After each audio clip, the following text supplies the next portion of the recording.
అరే, మీరేం తీసుకొచ్చారు మళ్ళీ? మనది అసలు చిన్న గదిల్లు, ఇవన్నీ ఎక్కడ పెట్టాలి? వదిలే కోడలా, వీడసలు మన మాట ఇప్పుడిన్నాడని అన్ని పనికి మాల వస్తువులను తీసుకొస్తూ ఉంటాడు. ఎందుకో తెలీదు. ముందు ఇల్లు పెద్దది కట్టు, మన ఇల్లు రోడ్డు కన్నా దిగువకు వెళ్ళిపోయింది. అవన్నీ చూడకుండా ఇలాంటి పనికి మాలిన వాటిపై ఖర్చు చేస్తున్నావు ఎందుకురా? కాస్త బుర్రవాడు. అమ్మా, ఇది పనికి మాలిన వస్తువు కాదు, పైగా బాగా పనికొస్తుంది. అయినా దాన్ని నేను కొనలేదు, మా ఓనర్ గారు ఫ్రీగా ఇచ్చారు. ఆయన దీన్ని పడేయబోతుంటే నేను బాగు చేయించుకుని వాడుకుంటానని అడిగి తీసుకొచ్చాను. కానీ ఈ మిషన్ తో ఏం చేస్తారు? నీకు తెలుసా, దాంతో పిజ్జా చేయవచ్చు. నేను మా కంపెనీలో చేస్తాను కదా. మనం ఒక సొంత దుకాణం తెరిచి పిజ్జా అమ్మే వ్యాపారం మొదలు పెట్టాలనుకుంటున్నాను. ఇక్కడ ఊళ్ళో వారికి పిజ్జా అంటే ఏంటో కూడా తెలీదు. వాళ్ళు మన వెజ్ పిజ్జా తింటే అప్పుడు దాని గురించి తెలుస్తుంది వాళ్ళకి. అరే, నేను అదే అంటున్నా. ఇక్కడ వాళ్ళకి అసలు పిజ్జా అంటే ఏంటో కూడా తెలీదు. ఇక దాన్ని కొని ఎలా తింటారు? వీటన్నిటి వెనక పడొద్దు. ఒకవేళ నీ పని పోయి వ్యాపారం నడవలేదో తినడానికి ఇబ్బంది అవుతుందిరా. అరే అమ్మా, నేను ఇప్పుడు ఏ పని వదలను, కొద్ది రోజుల తర్వాత. అయినా నేను అందుకేగా రూపాకు కూడా కడాయిలో వెజ్ పిజ్జా చేయడం నేర్పించాను. అవసరమైతే తను కూడా వ్యాపారం చూసుకోగలనని. ఒకరోజు అర్ధరాత్రి భారీ వర్షం పడి ఇంటి పైకప్పు కారుతుంది. ఇదేంటి, ఇంట్లోకి నీరు వచ్చేసింది. మైక్రోవేవ్ తడుస్తుందేమో. అయ్యో, దాని పైన పెట్టాలి, పాడవుతుంది. ఓరి దేవుడా, వీడికి ఈ పరిస్థితుల్లో కూడా ఆ మెషిన్ మీదే దిగులు పట్టుకుందే. తర్వాత రోజు ఉదయం వర్షం తగ్గింది. నేను పనిలోకి వెళ్లే ముందే బజార్ వెళ్లి పెద్ద పట్ట తీసుకొని వచ్చి ఇంటి పైన కప్పుతాను. అప్పుడు వర్షం నీరు లోపలికి రాదు. ఇప్పటికి వదిలేయండి. ఎందుకు పొద్దుటి నుంచి నా మనసు అయితే బాగోలేదు, కీడు శంకిస్తుంది. మీరు పనికి కూడా సెలవు పెట్టండి, రేపెళ్ళి పట్ట తెద్దురు. అరే, ఏం కాదు రూపా, నేను అలా వెళ్ళి ఇలా వచ్చేస్తాను. అలా చెప్పి అనుజ్ దుకాణం వైపు వెళ్తాడు. కానీ దారిలో చాలా నీళ్లు రోడ్లపై నిండి ఉంటాయి. ఆ వైపుగా వెళ్తూ ఉండగా కరెంటు తీగ తెగిపడి ఆ నీళ్లలో పడుతుంది. దాంతో కరెంట్ షాక్ తగిలి అనుజ్ అక్కడికక్కడే చనిపోతాడు. అనుజ్ చావు కబురు ఇంట్లో వాళ్ళకి తెలియగానే వాళ్ళు సర్వం కోల్పోయినట్టుగా బాధపడతారు. ఆ బాధను వాళ్ళు తట్టుకోలేకపోతారు. అరే నా బాబు, మమ్మల్ని వదిలి వెళ్ళిపోయావా? ఆ పైవాడు కూడా ఏంటి ఇలా చేశాడు? చనిపోయే వయసు నాది కదా, నన్ను కదా తీసుకెళ్ళాలి దేవుడు. ఏమి చూడని నా కొడుకుని తీసుకెళ్లిపోయాడే, అన్యాయం చేశాడే మాకు దేవుడు. లేదత్తయ్య, ఆయనకేం అవ్వలేదు. మీరెందుకు ఏడుస్తున్నారు? ఆయన నిద్రపోతున్నారు అంతే. మీరే చూడండి, కాసేపటికి లేస్తారు. లేవండి లేవండి, త్వరగా లేవండి. మీరు అన్నారు కదా మనం వెజ్ పిజ్జా వ్యాపారం చేద్దామని, మరిద్దరం కలిసి పిజ్జా చేయాలని. లేవండి త్వరగా. రూపా, స్పృహలోకి రామ్మా. అనుజ్ వెళ్ళిపోయాడు మనల్ని వదిలి. ఇక తను ఎప్పటికీ తిరిగి రాడు. మనిద్దరిని వదిలి వెళ్ళిపోయాడు వాడు. రూప వెక్కి వెక్కి ఏడుస్తుంది. అలా కొన్ని రోజులు గడుస్తాయి. ఒకరోజు రూప ఆ మైక్రోవేవ్ ని తీసుకుని షాప్ కు బయలుదేరుతుంది. అమ్మా రూపా, ఇలాంటి పరిస్థితుల్లో ఎక్కడికి వెళ్తున్నావమ్మా ఆ మిషన్ తీసుకొని? అత్తయ్య, ఇప్పుడు ఆయన మనతో లేరు. ఇక మన ఇద్దరం కలిసే కదా మన బతుకును మనం బతకాలి. అలాగే ఆయన కళను కూడా పూర్తి చేయాలి. కడాయి పిజ్జా చేయడం ఆయన నాకు నేర్పించారు కదా. ఇక దాన్ని తయారు చేసి ఊర్లో అమ్మితే మనకు కాస్త ఆదాయం వస్తుంది. దానితో మన అవసరాలు తీరుతాయి. అలాగే ఆయన కళ కూడా నెరవేరుతుంది కదా. సరిగ్గా చెప్పావు రూపా, మనం వాడి కళను నెరవేర్చాలి. అప్పుడే అనూస్ కంపెనీ నుంచి అతని మేనేజర్ వస్తారు. ఇవి తీసుకోండమ్మా, ఇది అనూజ్ పోయిన నెల జీతం. ఇది ఉంచండి, కాస్త మీకు ఉపయోగపడుతుంది. చాలా ధన్యవాదాలు బాబు. ఈ డబ్బు ఇప్పుడు మాకు చాలా అవసరం. అమ్మా, నాకు థ్యాంక్స్ చెప్పొద్దు, ఇది అనూజ్ కష్టం. అది చెప్పి మేనేజర్ అక్కడి నుంచి వెళ్లిపోతాడు. తర్వాత ఆ అత్త కోడలు మైక్రోవేవ్ తీసుకొని బాగు చేయించడానికి షాప్ కి వెళ్తారు. కానీ అది పూర్తిగా పాడైపోయిందని, బాగు చేయడం చాలా కష్టమని అక్కడ వారికి అర్థమవుతుంది. అది విని వాళ్ళిద్దరూ బాధపడతారు. కానీ రూపా తన భర్త కలను నిజం చేయాలనుకుంది. అందుకే ఆమె కడాయి పిజ్జాను అమ్మాలనుకుంది. ఆ తర్వాత వాళ్ళు షాప్ నుంచి పిజ్జాకు కావలసిన కొన్ని సామాన్లను కొనుక్కొని వచ్చారు. తర్వాత ఇంటికొచ్చి వారిద్దరూ కడాయిలో వెజ్ పిజ్జా తయారు చేశారు. వాటిని ఊళ్ళో అమ్మడానికి వెళ్తారు. అది చూసి అక్కడికి జనాలు వస్తారు. ఏమన్నారు? పిజ్జానా? అంటే ఏంటి? పిజ్జా చాలా టేస్ట్ ఉంటుందక్క. మా ఆయన ఒకసారి పట్నం వెళ్ళినప్పుడు నాకు తినిపించారు. ఇక ఇప్పుడు మీరు పిజ్జా కోసం పట్నం వెళ్లాల్సిన అవసరం లేదు. మన ఊర్లోనే చౌకగా తాజా కూరగాయలతో తయారైన పిజ్జా దొరుకుతుంది మీకు. వా, చాలా మంచి విషయం. దీని రేట్ ఎంత ఇంతకి? 50 రూపాయలు మాత్రమే. అరే వా, చాలా చౌక. సరే అయితే నాకు ఒక వెజ్ పిజ్జా ఇచ్చే మరి. నాకు కూడా. ఆ అత్త కోడలు చేసిన వెజ్ పిజ్జా అందరికి చాలా నచ్చుతుంది. ఈ రోజు మా ఇంటికి అతిథులు వస్తున్నారు. నువ్వు నాకు ఒక 10 వెజ్ పిజ్జాలు ప్యాక్ చేసి ఇవ్వు. నాకు కూడా 4 వెజ్ పిజ్జాలు ఇవ్వు. వంట చేసే పని తప్పుతుంది నాకు ఇవాళ. రూపా సుమిత్ర ఇంటికెళ్ళి కడాయిలో రకరకాల కూరగాయలతో వెజ్ పిజ్జా తయారు చేస్తారు. కాసేపటి తర్వాత కస్టమర్స్ వాళ్ళ ఇంటికి వచ్చి డబ్బు ఇచ్చి పిజ్జాలు తీసుకొని వెళ్తారు. తర్వాతి రోజు రమ ఒక అబ్బాయిని వాళ్ళ ఇంటికి తీసుకొస్తుంది. రూపా, వీడు నా తమ్ముడు మోహన్, ముంబైలో ఉంటాడు, పెద్ద యూట్యూబర్. తను నువ్వు చేసిన కడాయి వెజ్ పిజ్జా తిన్నాడు, తనకు బాగా నచ్చింది. నేనైతే నమ్మలేకపోతున్నాను.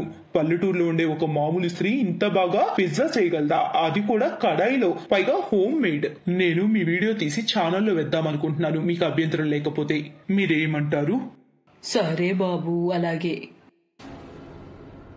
చెప్పండమ్మా, మీకు కడాయి పిజ్జా చేయడం ఎలా వచ్చింది? ఇప్పటి వరకు అందరూ మైక్రోవేవ్ లో చేసిన పిజ్జా తినుంటారు, కానీ కడాయిలో చేసిన పిజ్జా మొదటిసారి చూస్తున్నాను. బాబు, ఈ మోడర్న్ వంటలు చేయడం నాకేమొచ్చు. ఇదంతా నా కోడలు, నా కొడుకు నుంచి నేర్చుకుంది. వాడు పిజ్జా చేసేవాడు పిజ్జా కంపెనీలో. అత్తయ్య సరిగ్గా చెప్పారు. ఈ కడాయి వెజ్ పిజ్జా నాకు ఆయనే నేర్పించారు. ఇది ఆయన కలే, అదే మేము పూర్తి చేస్తున్నాం. రోహన్ ఆ వీడియోను తన యూట్యూబ్ ఛానల్లో అప్లోడ్ చేశాడు. ఆ అత్తా కోడల కడాయి వెజ్ పిజ్జా అన్ని చోట్ల వైరల్ అవుతుంది. దాంతో వాళ్ళ ఇన్కమ్ కూడా పెరుగుతుంది. సొంత ఇల్లు కూడా కట్టుకుంటారు. ఆపై సొంత పిజ్జా రెస్టారెంట్ ను కూడా ఓపెన్ చేస్తారు. చాలా మందికి పని కూడా కల్పిస్తారు. రూపను చూసి తన అత్త ఆనందంతో పొంగిపోతుంది. ఆమె కళ్ళల్లో ఆనంద బాష్పాలు వస్తాయి.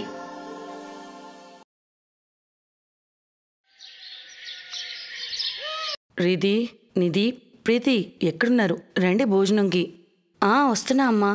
వందన గొంతు వినగానే ఆమె ముగ్గురు కూతుర్లు రిధి, నీతి, ప్రీతి ముగ్గురు ఇంటివైపు నడుస్తారు. రిధి ఎప్పుడూ మధ్యలో నడిస్తే నీతి, ప్రీతి మాత్రం భుజం పట్టుకొని అటు ఇటు నడిచేవారు. నిజానికి నీతి, ప్రీతికి కళ్ళు కనిపించేవి కాదు, కానీ నడవగలిగేవారు. రిధి మటుకు నడవలేకపోయేది. ఆమె ఒక కర్ర సహాయంతో నడిచేది, మరియు రీతి, ప్రీతి ఆమె సహాయంతో నడిచేవారు. ఎన్నిసార్లు చెప్పాను ఎక్కువ దూరం నడవకండి అని. రీతి అక్క తోడుగా ఉంది కదా. అరే, ఎంతకాలమని ముగ్గురు కలిసే ఉంటారు.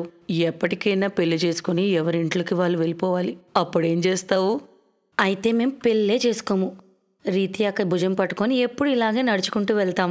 వందనకి కొడుకులెవరూ లేరు, ముగ్గురు కూతుర్లే ఉన్నారు. వాళ్ళు కూడా వికలాంగులు.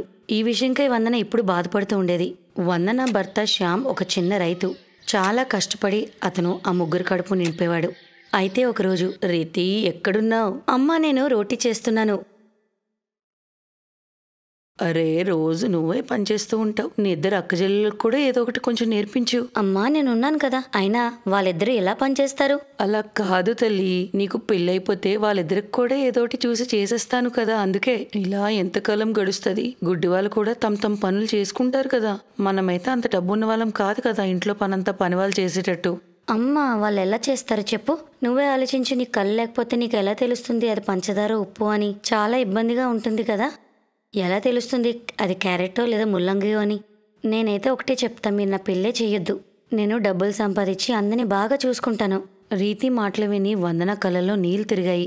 ఈ విషయం నీతి, ప్రీతి కూడా విన్నారు, మరియు వాళ్ళు కూడా ఏడవడం మొదలుపెట్టారు. ఆ సాయంత్రం, అమ్మా నాన్న, మేము ఒక నిర్ణయం తీసుకున్నాము. అయితే మేము ముగ్గురు అక్కచెల్లెం పెళ్ళే చేసుకోము, లేదా ముగ్గురున్న ఇంట్లో చూసి మాకు సంబంధం చేయండి. మాకింకేమీ వద్దు. డబ్బు ఉన్న ఇల్లు లేదా అందమైన అబ్బాయిలు.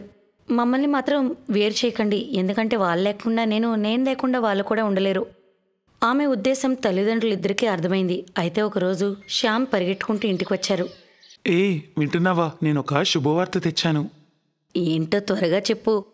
అక్కడ కృష్ణపట్నం ఉంది కదా, కృష్ణారావు గారి కుటుంబం అంతా ఉంటుంది. అతనికి ముగ్గురు పిల్లలు, ముగ్గురు పెళ్లి కాలేని వాళ్ళు. అతను వాళ్ళందరికీ పెళ్లి చేయాలనుకుంటున్నారు. ఎంతకన్నా మంచి అవకాశం దొరకదు.